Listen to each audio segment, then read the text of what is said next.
Okay, so I'm sure you guys have noticed that the AMD chips have been really out of stock overseas, especially, and it's been pretty much impossible to sell Intel chips for anyone that's been keen to sell a chip recently.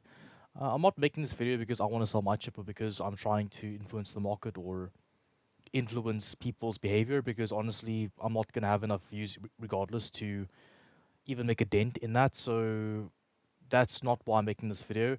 I'm just hoping that if I can at least reach a few people that are kind of confused on this matter, I would really like to clear some things up, because I've seen a lot of just like frankly like nonsense online that just doesn't make sense. I've been hearing this prevalent belief that Intel chips are prone to degradation and that it's basically inevitable and that it happens within spec.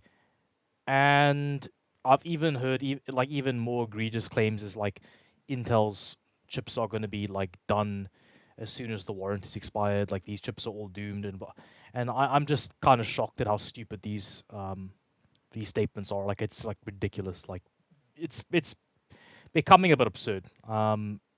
Just this idea that these chips are all doomed is absurd, because I mean I'm gonna minimize paint real quick, but that statement is just so absurd, because if I open up Notepad,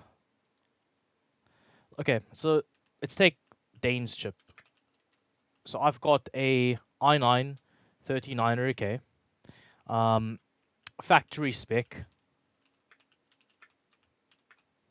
5.4p on the all-core, 4.3e, and ring fluctuates between 4.5 to 4.9 R, because that's just how it works, right?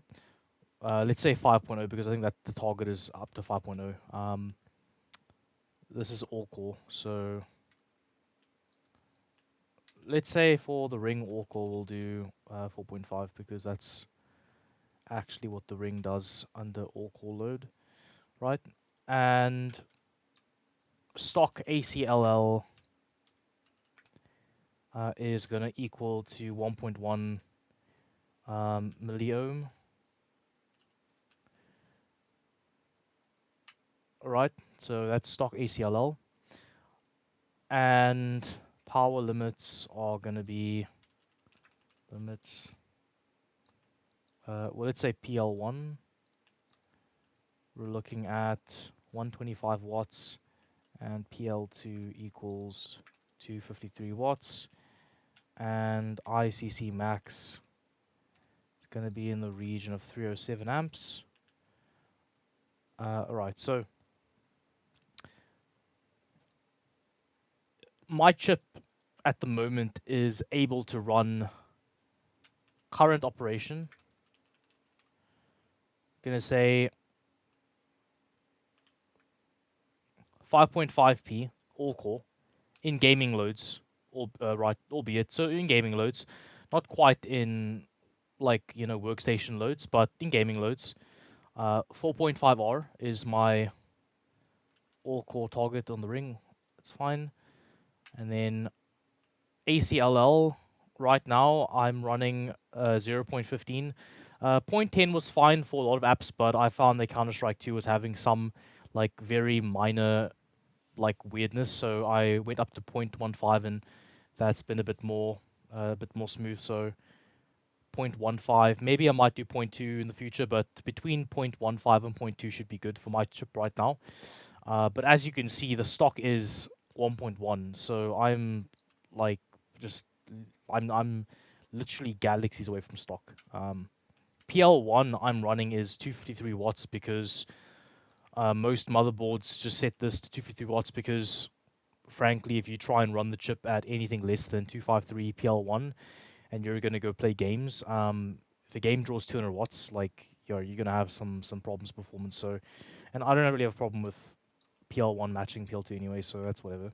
PL2 is 253, and then my ICC max on the Lightning with BIOS default settings is actually 400 amps, which is great because it's completely fine. So how long does it take for my chip to go from this to worse than this? Because at the rate it's going right now, I've been using my chip for about 6 months and I have not degraded a single millivolt. So, oh no, that's probably not true. I mean, that's probably impossible. I mean, I must have at least degraded like by like maybe 2 millivolts maybe. Like, I mean, it's been 6 months, so I mean 6 months plus stress testing plus normal use. The chip has probably lost at least like a millivolt or two because that's just standard degradation, just normal wear and tear because these chips aren't gonna last forever. So I mean this chip is definitely not the same as it was out of the box because that just wouldn't make sense. Um, so I'm gonna say degradation over the span of, because right now it's 6 October. I got my chip back in like Feb, 10th month, February 2nd month. So yeah, about 8 months. Yeah, about 8 months. So let's say degradation over 8 months. Um, I'm gonna say roughly like plus minus. I don't know. I want to just give it like maybe 2 millivolts. Like maybe because I haven't noticed it. Like I haven't noticed any degradation, but like you always have a little bit of headroom in your tunes either way, so it probably has shifted like maybe 1 to 2 millivolts. I'm gonna say like plus minus anywhere between like 1 and 2 millivolts, like roughly. Like I mean, I would say if it was any more than this, it would be kind of. I mean, I would highly doubt it because I would probably notice like zero point 0.1 millivolts. So I would say anywhere between 1 and 2, maybe like. Yeah, I mean, it's possible it could be 5, but I don't know. Like, I don't think it's 5. I think it's more like 1 or 2. So, if we just assume under normal operation, for argument's sake, a chip will lose maybe like 3 millivolts per year or something like that. I don't know. 5-year warranty, that's 15 millivolts in the span of 5 freaking years. Like, dude, like imagine losing 3 millivolts a year for 5 years, and your chip drifts 15 millivolts, like 15 millivolts, like in the span of 5 years, and you have a chip that's like mine's a SP101 ASUS, so it's like it's not amazing, it's not bad, it's pretty good. I mean, it's decent. It's a better than average, like slightly above average, but it's good enough. It's to where you're relatively happy because obviously I'm not having problems. So I mean, maybe I'm biased, but um, it's a good enough chip to run better than factory and to barely experience any sort of Vmin shift. It's kind of like very subtle, almost imperceptible levels of wear and tear over normal use. So I guess I'm pretty lucky in that regard. Um, so yeah, but let's just, for argument's sake, say 3 millivolts per year. 15 millivolts in 5 years, man. In talking like 10 years, like that's 30 millivolts in 10 years. 15 years, we're talking like what, 45. So roughly 45 to 50 millivolts in the span of like 15 years. Dude, who uses a chip for 15 years? Like no one. Like my chip in 15 years, my chip right now is worth about, let's say 7,000 Rand on the used market because of people don't want to buy these chips. Dude, in 15 years, this chip is worth nothing. This chip is literally worth like paperweight. I might as well like recommission the chip to be a paperweight because by that point it's just a fancy paperweight. By that point, it's a fancy ornament. Like no one's buying that 15 years from now. Like no one is buying my chip for any sort of real. I mean, that's like, think about that's like buying a Intel i7 920 or like an i7 2600 maybe, and that's not in 15 years. 2600 was relevant in 2011, which is 13 years ago. So like the hot of the presses, like fresh chip was 13 years old, was a 2600K, right? i7. But 15 years, we're talking like literally a 920. Like the very, was it 920? I think it was 920 because I had one. I'm pretty sure it's 920. Dude, we're talking like literally first gen i7 15 years ago. Do you know anyone that uses a 15-year-old first gen i7? Because I don't. Like I had one back in like 2015, and back then they were cheap, like worthless. So imagine like what it's worth now. Probably like maybe $100, not even, like literally paperweight money. So like 15 years, no one is using a chip. So if you're telling me my chip is degrading by 50 millivolts in the span of 15 freaking years, that is pretty, pretty awesome. I would say that's pretty damn like sturdy. I'd say I really don't even need it that to be. I mean, like knock on wood. I'm not trying to get my chip to degrade, but like what I'm saying, like I don't really need that kind of reliability because I frankly just don't give a shit. I'm not gonna be using this chip 15 years from now. Like I really don't care, and I don't think the person that'll have this chip after I do is going to need it to last for that long either. Like it's pretty much like I mean, from my viewpoint at least, I haven't really experienced any. I haven't heard of anyone coming to me and saying, "Hey, like my Intel chip degraded within like factory parameters." Like, dude, a lot of people have been running these chips out of factory parameters and have not degraded their chips. So the idea that a chip like that all Intel chips are degrading within spec and are all doomed is absolutely preposterous because there are literally millions of people who have been using their chips out of spec, like completely out of spec, like no power limits, no voltage limits, nothing.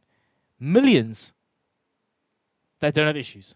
So if there are so many chips out in the wild that have been absolutely just hammered way past spec and that are still running fine, then how can you assume that these chips are all doomed? It's just like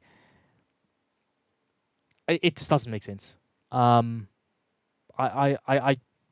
just logically speaking, it doesn't make sense because most people don't care about these things. Like most Intel customers don't care about all these things. Like you're just telling me that okay, so that just means all Intel customers, like a bunch of them, are just all crashing and they just don't know better. Like I don't think that's the case because I have handled, like personally tuned, like touched 2025 Intel CPUs, like from this platform. Like I have literally, handled, tuned, worked with like at least 20, probably more like 25 different Intel 10 nanometer samples of CPUs, and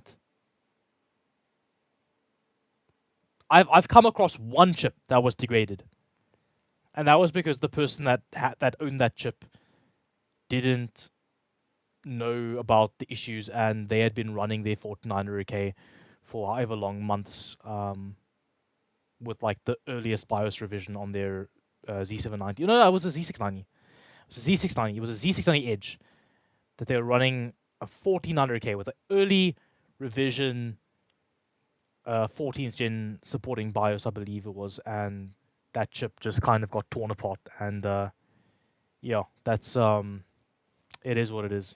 That's kind of like just how it goes. But that person did get RMA pretty quickly as well. They got the RMA like a few days. So yeah,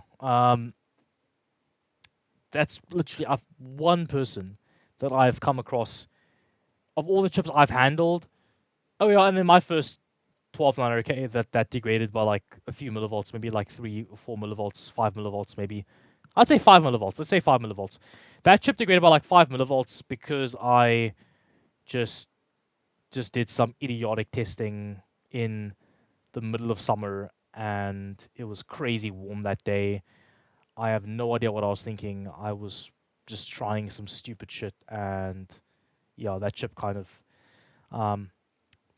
shaved off like 5 millivolts. But it's not a problem because the chip still ran well, above stock. So it still ran way better than stock. It still ran stock completely fine. In fact, it ran stock with a shallower than stock ACL load line. So like technically it ran better than stock, even after it lost some of its silicon capacity. But whatever, right? So 2 chips I've handled like personally, and then I've heard of maybe 3 people in my Discord. Free Discord, by the way, free Discord. Our little overclocking community. About 3 people, maybe 4 people. I don't know. Like, what's it like 3 or 4? Like, they know who they are. If they're watching this video, they know who they are.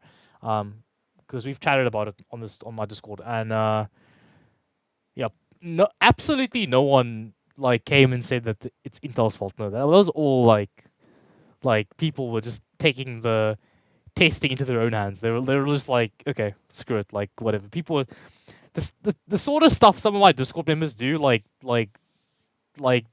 no ifs given, man. Like nah, like for real, like you expect to degrade the CPU at that point, and like honestly, if anything, a lot of my Discord members have said like they've done so much to their chips that they're surprised that like some of their chips survived as much as like they survived. Because like yeah, like so everyone that's degraded their chip is they've like admittedly done like some absurd stuff to the chip, or like just let it run with no limits or whatever, just like no ifs given or like whatever. So basically, like everyone that had their chip degrade, like they knew it was coming. Basically, same as me.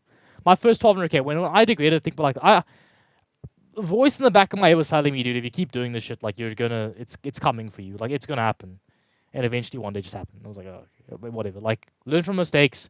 Never happened again. Never ever happened again. Just never let something happen like that stupid again. Um, but yeah, so that's kind of that segment of the video. And now let's go on to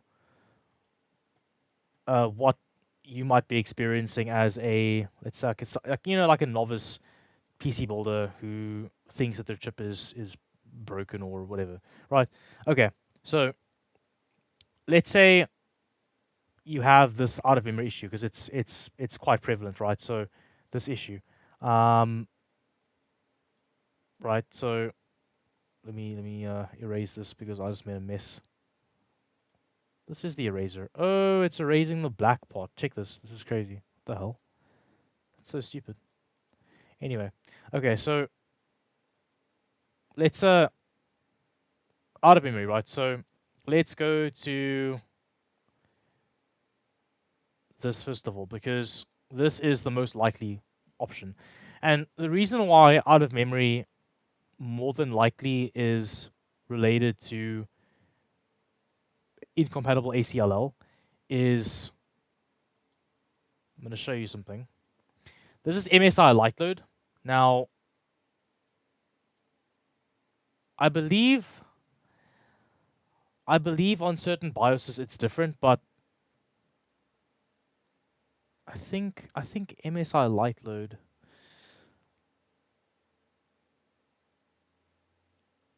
I believe I want to say like on certain BIOSes this defaults to something like 80 on ACLL, but I don't think it's 110, which is Intel spec. But I'm pretty sure it's below Intel spec, but slightly below. I know that ASUS motherboards with the old BIOSes, like I keep mentioning, because I keep mentioning this point because it's true. It's like it's not amnesia. It's what happened. Like ASUS motherboards between the end of 2022 and the very beginning of let me just show you guys what I mean. Let's go formula. Just to give you guys a bit of like a background of what I'm saying. So let's go the lifespan of Raptor Lake. So we're gonna go all the way. Come on now. What's man? That's annoying. Oh, that's so annoying. Let's just go Apex. So I like the Apex. Fun fact, guys, I had Apex. I had this board for like a whole one day, and I had to return it because the person who sold it to me didn't mention that they spilt like liquid metal over the socket. So yeah, that was kind of tough. I was so depressed, guys, when I had to send this board back. I was like, when I got this board in my hands, I was like, it was crazy. I was so ecstatic, and then it's like so heartbroken. Anyway, so anywhere between this date, which is the first release of the Apex BIOS, from this BIOS all the way to this BIOS, this one. So this is the last one. This BIOS was like just before shit hit the fan. And we know this because look, further optimized KEP settings when disabled. So this BIOS was still when everyone was like hunky dory, like no power limits, like oh yeah, no power limits for the win, KEP disabled, like let's push all the power. So up until this point, no one. Oh wait, no, I'm lying. Wait, no, I'm not lying. No, no, up lying for KEP, disabling KEP. Yeah, this one. Yeah, because also OX123 allowed us to disable KEP on non-case CPUs. Like people were like up until this point. Well, some people were aware of the problems, but like up until this point, people just thought that give the CPUs all the power, right? Okay. But yeah, between that entire freaking like 1.5 year period up until this BIOS, which is the depression one, where this Intel baseline stuff and all the sadness that came with it. Up until this point, right?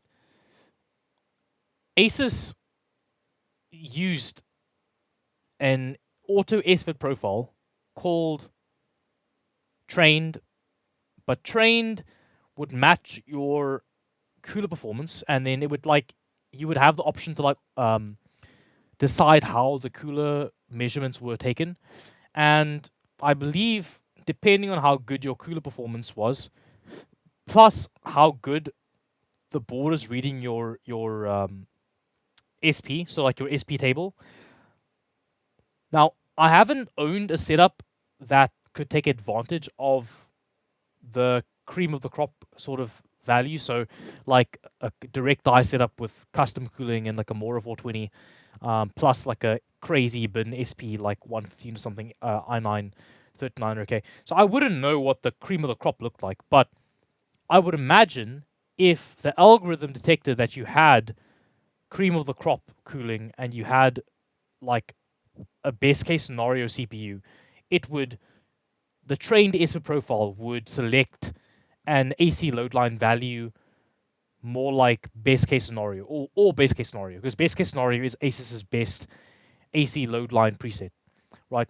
Now, aside from best case scenario, they had typical scenario, they had worst case scenario, and Intel failsafe.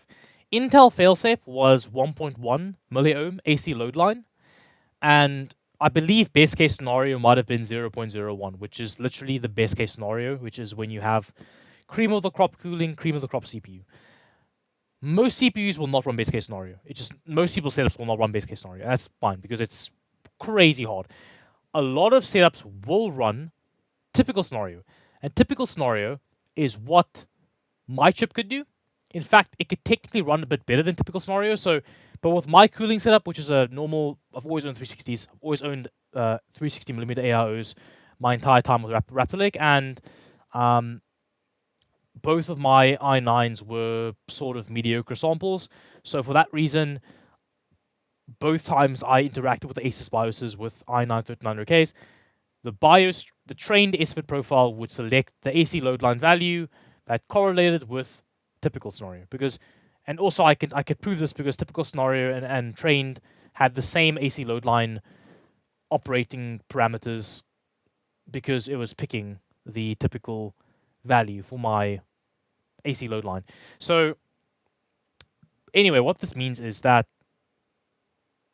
with MSI, older BIOSes, with ASUS, older BIOSes, with Gigabyte, with even probably EVGA, I would imagine. I just don't believe that. I think maybe I can't prove which vendors did and didn't, but I'm quite confident that I want to say every single vendor used some permutation of a AC load line, like factory undervolt, if you want to put it that way, because I think every vendor realized that the 1.1 milliohm Intel spec was just way too high in terms of voltage. Not saying safety wise, because given the right circumstances, it wouldn't really be a safety concern, but more so that unnecessary operating voltage and like unnecessary heat load when most chips and um, most customer setups could handle better. So it's just not that likely that you would have degradation, but then again, I mean, depending on the case, you could. So it's important now to look at this because this is gonna give us some insight into. It's gonna be this one. Here we go.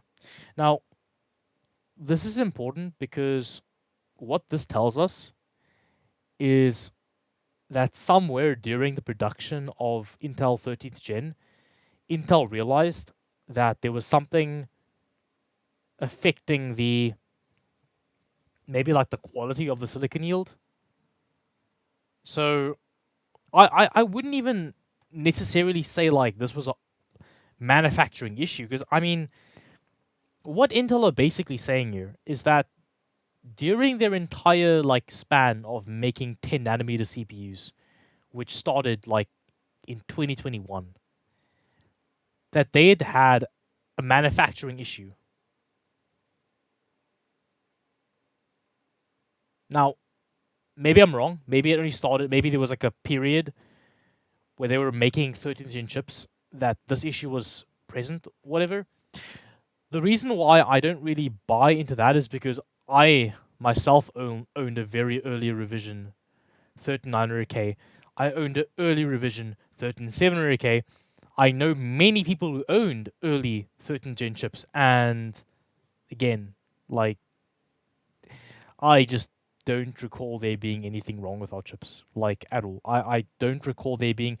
I mean, they're saying there was a manufacturing issue, and yet in that period, the only people that I was hearing of degrading their chips were people being frankly irresponsible.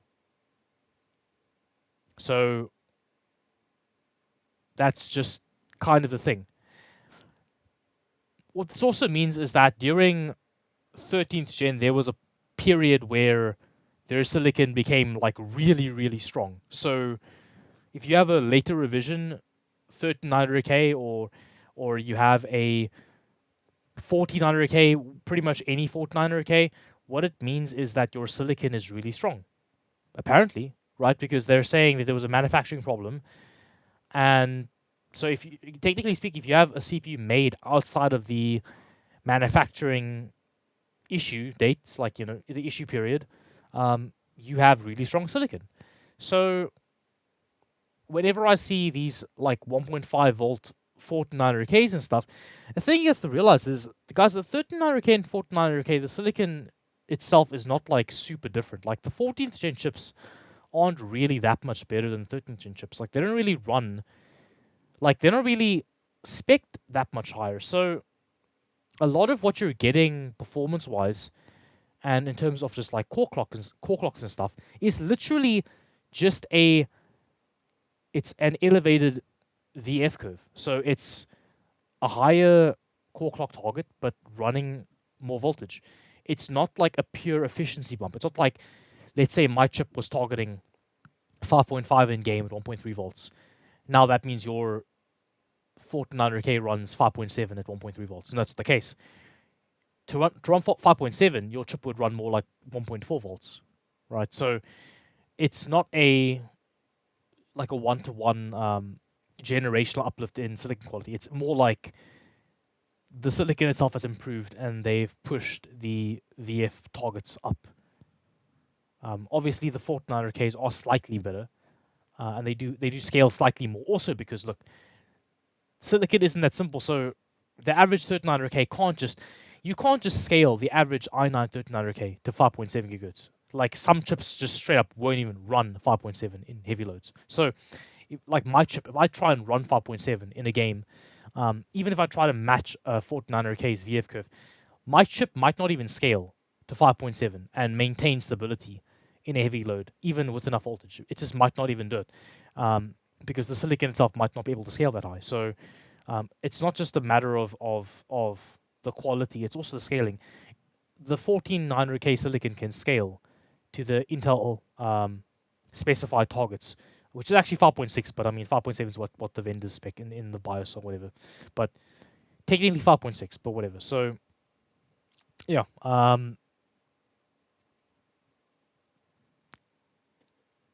If we go back to our diagram, let's see. So can can the issue be electromigration? It can. With 1400Ks, like probably not, because I mean it can happen if you have single core loads. Like this is the case that I would say. Like if you had like really high single core loads, and yeah, I mean look, I've heard of some single core loads like hitting disgustingly high voltages, um, especially with 1400Ks. Now, if you had like a single core load, and I mean, but there just aren't that many cases where this would happen. But I mean, I guess if it happened, then I mean, it's possible. I can't discount it. I can't be like, no. I mean, I'm sure there are some individuals who used their chips for non-all core loads, and that there were elevated voltages and that there were issues. So I'm sure that happened, and it can happen, but it's just not really something that most people would experience. Um, I think the more prevalent issue, like I keep mentioning, is this one, which is the issue of uncapped limits. It's a problem, especially for 12th gen chips and 13th gen chips, because of this equation right here. And Falcantine conveniently explains that because also this person actually got it wrong. This person got it wrong because they were using their own AC load line to sort of calculate their approximate voltage limit or whatever it is. So this is like impossible. And what he's saying, so why this happens is because Intel created this formula and they used their own spec to derive this formula. So um, even if you aren't running 1.1 AC load line, you can still use this formula because what you're looking for is the outcome value. You're not looking for the AC load line is kind of irrelevant. Don't worry about that too much. What you're worried about is the actual values you get. So um, again, the equation is 1520 minus your amperage times by 1.1, which is an arbitrary value, and then you get your max load voltage. So he says, so if you were pulling out blah blah, you would want to stay below. That's your ceiling, and this is relevant for 13th gen. 13th gen, this is relevant. For 12th gen, I believe it would also be relevant. For 14th gen, I don't think it's relevant because some 14th gen chips can even run higher than 1.52 volts idle. So um, I don't think it's relevant. But for 13th gen, yes, it is relevant. Um, yeah, and that's the equation. So anyone that was running their chip out of spec, that explains why you were having degradation. It's not really hard to explain or hard to understand. If I do a simple calculation, let's just say you're running R23 or something, or I don't know, like let's just say uh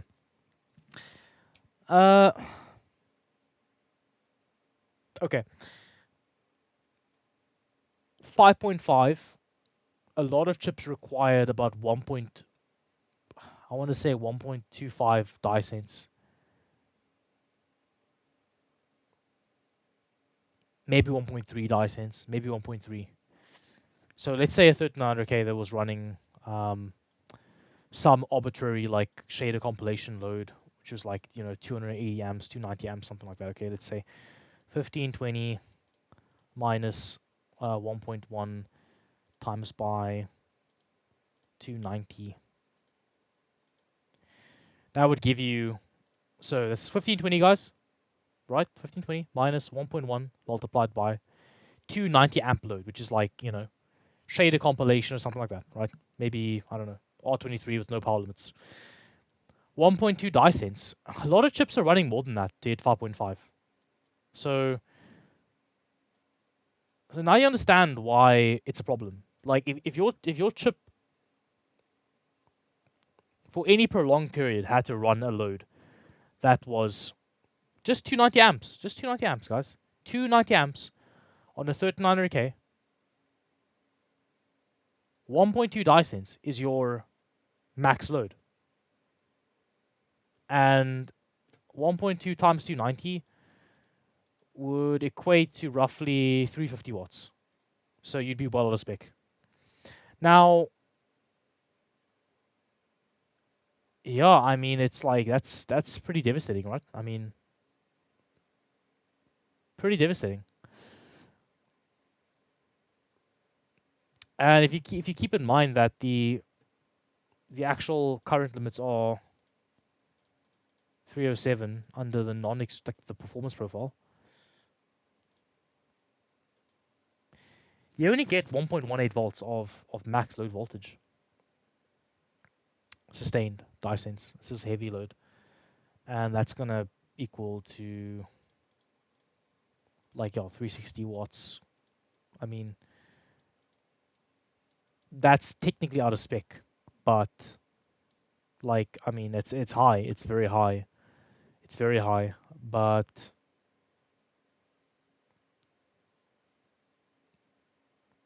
yeah, that's your max. And keep in mind, if you were actually in the spec, so if you were at 253 watts, there's no way you would be reaching these sorts of values. Now, what's important to understand is if you were at like I said, 15, 20, and then even like a 250 watt load, let's just say,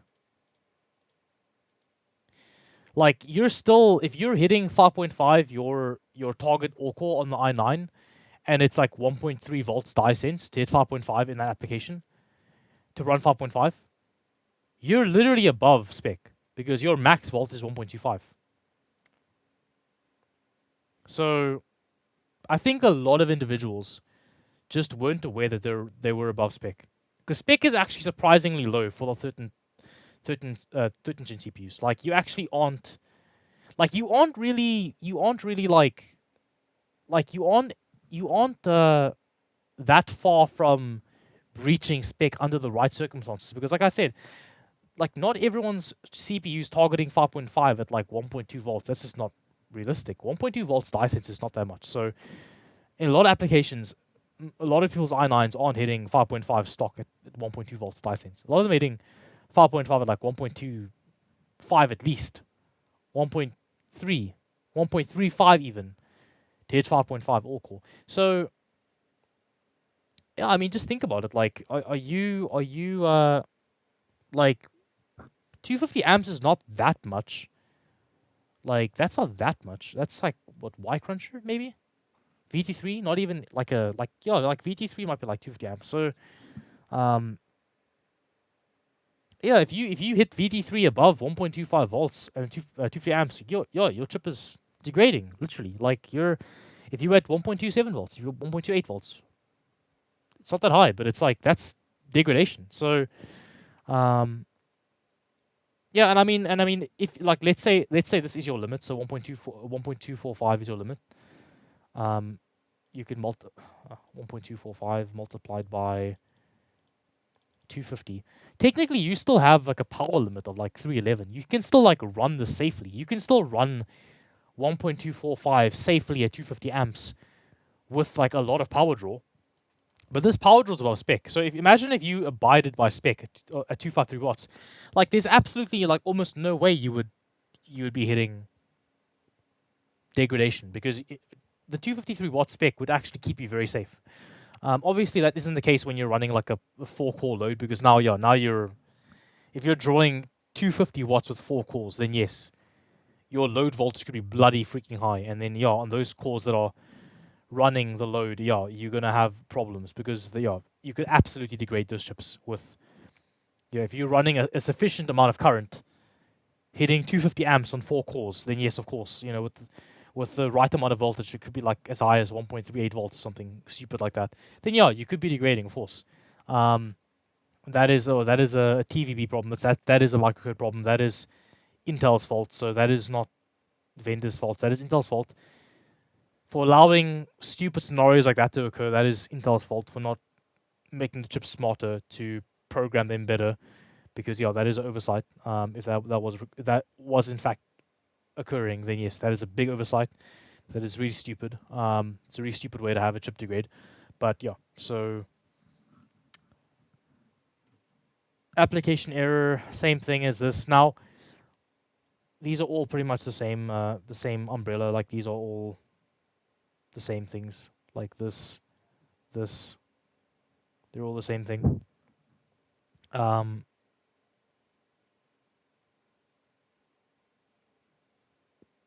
but yeah, I don't believe that having out of memory application error or a blue screen is going to mean that your chip's degraded. Like if it is degraded, it means somewhere along the lines you stepped out of spec, which, like I said again, it's not super hard to do, especially with 13th gen chips. With 14th gen chips, stepping out of spec is quite a bit more difficult because, again, Intel strengthened the manufacturing process, so your actual voltage limits are quite a bit higher than 13th gen owners, at least those with early revision 13th gen silicon. So, yeah, your chips are slightly more resilient to electromigration. But because you're targeting 5.7 gigahertz all core, you will find that in some scenarios, unless your AC load line is sufficiently high, you're going to have problems. So I do believe that with a lot of 14900K CPUs, you're not going to achieve the same levels of AC load line undervolting as you will on a 13 gen CPU. And that is simply because your CPU is running a much higher target frequency. So yes, if you're 14900K, so I'm going to say 14900K,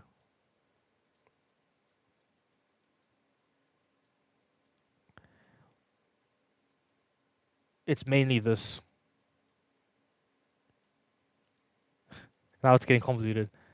14900K. It's mainly this because it's strong. It's very strong.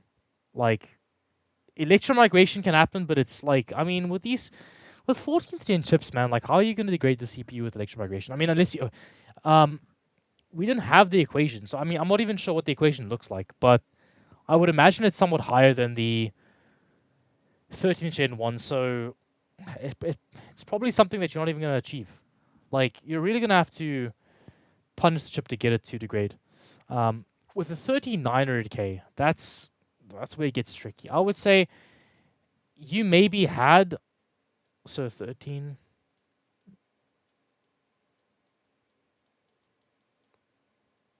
I'm gonna say that one is more likely, but the thing with this chip is if if this did happen, you did run a spec. You just didn't know. Like that, if your 3900K is degraded, you were out of spec. Like you just were because this is your equation. Okay, not the ignore the amperage, just this section. This is your equation. That is it. Like that is your equation. Like 100%. Okay? So somewhere along the line you stepped out of bounds. That's it. I mean it sucks, but that's it. Um there's no way around it, right? Yeah. I mean it sucks guys, but yeah. If your chip degraded, it's unfortunately it's just you stepped out of bounds. Somewhere along the lines you breached the limits of that formula and you breach them too frequently, and that's what happens. It's just you had a weak CPU, and when you step out of bounds, it didn't handle out of spec well, and yeah, degraded. That's what happens. It sucks, guys. It does suck. I mean, it's awful. But yeah, again, like I explained with the Apex BIOS sort of timeline situation thing. Um, if I go there again, guys, if you had a 3900K, you had you had literally a year and a half, a year and a freaking half of just joke AC load lines. Like we're talking about, guys, between October of 2022 and March of 2024, Year and a half, guys. A year and a half of guaranteed at least like zero point 0.5 AC load line at best. Like I mean, sorry, at almost at worst case scenario, because like most people would fit within the typical scenario parameters, and your motherboard would have given you at least an ASUS board. Your ASUS board would have given you zero point 0.5 AC load line. And I know a bunch of people that have probably have this issue of crashing and stuff and degradation. A bunch of you probably have ASUS boards.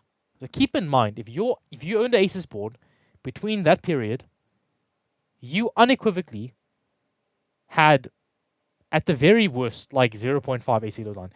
And if we're talking the very rare few that somehow managed to score so badly that their BIOS picked the worst case scenario load line, that's still like 70 something or 80 something AC load line. That is still not Intel spec. Intel spec is failsafe, and I don't know how bad you would have to have a setup to actually manage to get the board to pick failsafe as your trained AC load line. I don't know how bad. I think almost everyone would have fit within the typical scenario parameters, and that is again, like I said, 0.5 milliohms of AC load line. Your load voltages are going to be nothing, like super conservative. And again, the 3900Ks, I think at very worst at idle, you might have seen 1.45 volts at idle on a 3900K. I don't believe anyone's 3900K would target 1.55. And 1.45 idle, I mean, how much, let's say how much current we'd be able to sustain at 1.45 idle. Let's say 1. So 1520 minus 1.1 times, let's say 20 amps. There we go. So if you have 20 amps of load, like, remember guys, I told you from the other video, my VR VCC is accurate, so 35 amps. Okay, right now while I'm recording a video and got all these apps open, I'm drawing 35 amps. No, I'm drawing more than that now. 30, 40, 50 amps. Say 50 amps. Let's just say max 50 amps. Okay, so 1520 minus 1.1 times by 50 amps. I have a max voltage right now of 1.465. I can run 1.465 volts right now. No degradation. As long as I'm below that. Right? I'm in stock. Now, ignore my values because I've got a custom AC load line. So ignore everything for now. Don't worry about it. But I'm just saying, at idle, guys, idle, you have a hell of a lot of headroom. You're good. At idle, 50 amps, guys. 50 amps. You have 50 amps to work with at like a pretty active idle here. We've got browse tab open. We've got more than one tab open. We've got some programs open. We're recording a video. We've got Afterburner open. Hardware info itself is drawing power. So we've got like a bunch of stuff open, and we're hitting 50, and there we go. There's 60 amp. There's a 60 amp spike. So even let's say 60 amps. Guys, hold on. Let me just do that again. 1520 minus 0.1 times 60. See, 1.45. We still have 1.45 volts at 60 amps, guys, to work with. 1.45 volts. Please, someone out there tell me, like,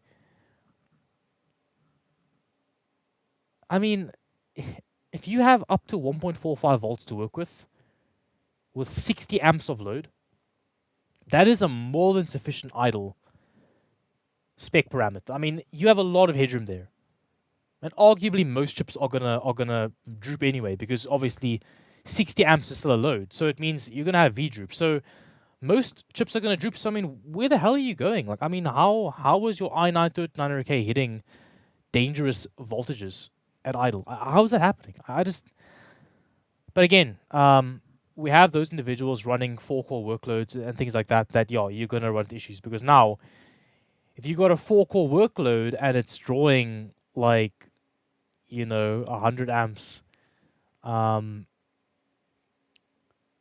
Yeah, I mean, yeah, if you're talking about like depending on how the CPU decides to boost, you could have weirdness, but I just I feel like that's a very very niche scenario. You'd have to really find yourself in a pickle to have that happen. So I really don't believe that 13900K CPUs are going to be degrading because of voltages. I just don't believe it. Um, like I don't have to.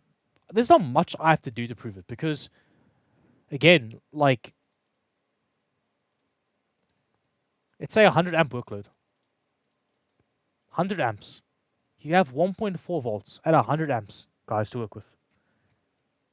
That is safe. Okay, so I think the place where you get in the most trouble is when people are doing like UE5 shader compilations, like shit like that runs like over 200 amps because that's gonna run like a Y cruncher load almost. Yeah. What the hell am I typing in? 1.1 times like again like 250 amps. Okay, now you're cooking with gas. Now there's a problem because now if your poor CPU is trying to target an all-core load of like 5.5 gigahertz at 1.3 volts, and you're running your Unreal Engine 5 shader compilation at 250 amps, now you're screwed. You're absolutely screwed. You're screwed. You are done. You are done. If your CPU is hitting 5.5 in UE5 shader compilation, trying to play some UE5 game, I don't know, like Fortnite, even whatever. Yeah, you're above you're above 1.245 by a margin because you're going to be drawing like 1.3 volts to power your all core load.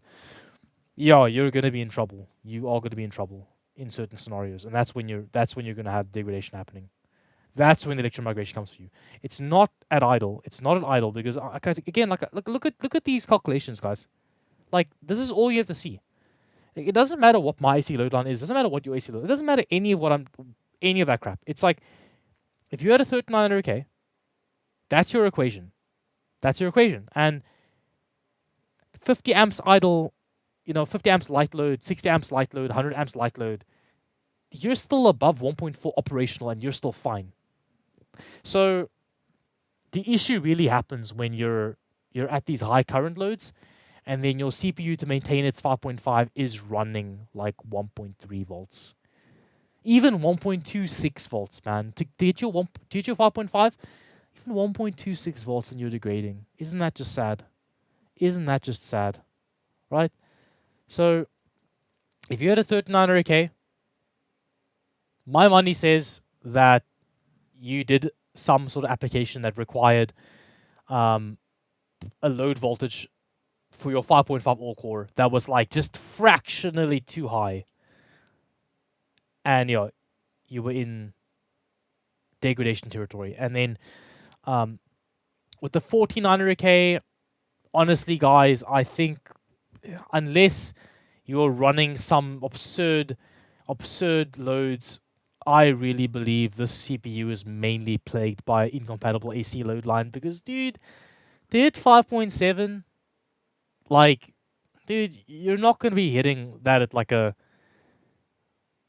shallow AC load line. Like, your CPU is already close to the edge. Like, you're going to need most of your AC load line to accomplish your factory spec. So, yeah, it's a problem with that CPU, but I mean, that's easily mitigated with just a BIOS. And yeah, I'm sure you can if you really wanna return your CPU because let's say your CPU is not running to your liking. Like maybe you don't want to run 1.1 AC load line. Maybe you want to run like a low load line. Okay, sure, whatever, cool. I mean, if your CPU is crap and you don't like it, then go for it. It's your CPU. But I think most 4900Ks do fit within Intel spec. Intel spec is pretty damn, you know, uh, remember guys, Intel spec is, it's 1.1 guys. It's 1.1. I mean, I don't know. I'm interested. If anyone out there has an Intel CPU that cannot run stock with the power limits enabled and a 1.1 AC load line, I'd love to hear it. I'd love to hear about it. and how that happened. I'm just curious, but yeah. So yeah, guys, just I keep making videos on this topic because I just keep hearing ridiculous takes. I just it's just so stupid, man. Anyway, guys, cheers.